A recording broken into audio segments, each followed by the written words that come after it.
As of mid-August, the Department of Homeland Security's official estimate for the number of deportations was 322,000, with DHS also reporting that an additional 1.6 million undocumented migrants voluntarily left the United States as well. As the ICE raids continue and the number of deportations, both forced and voluntary, rise, it seems inevitable that labor shortages will result, especially in the agriculture and construction industries. If there is one constant in the world, it is that government actions cause problems, and then the same government acts to solve those problems with government programs. In this case, someone will propose a guest worker program to flood the labor force with workers from south of the border. Fortunately, there is an example we can learn from because the United States had a guest worker program for 20 years.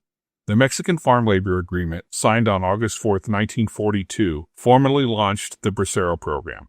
Initiated during World War II, it was designed to address critical labor shortages in the agricultural sector caused by the conscription of American men and the expansion of war-related industries. It promised Mexican workers, or braceros, fair wages, adequate housing, food, medical care, and protection from discrimination. The federal government took over as guarantor of contracts, reinforcing the perception of a legitimate, humane guest worker system.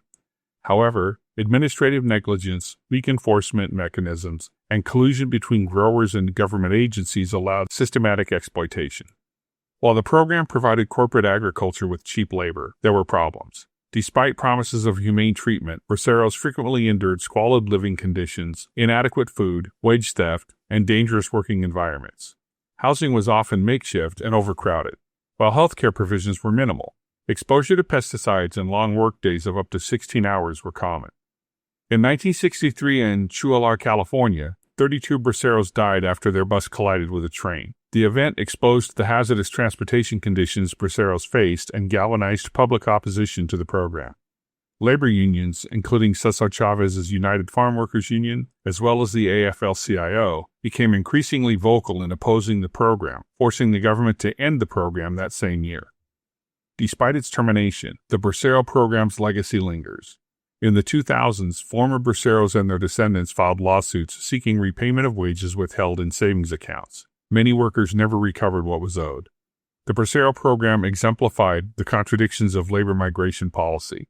It was both a solution to economic needs and a system of systemic exploitation. With that in mind, when politicians begin to push for a new program and tout the good old days of the Bracero program, remember that the only group it was good for was an industry that gleefully exploited those laborers powerless to defend themselves from abuse.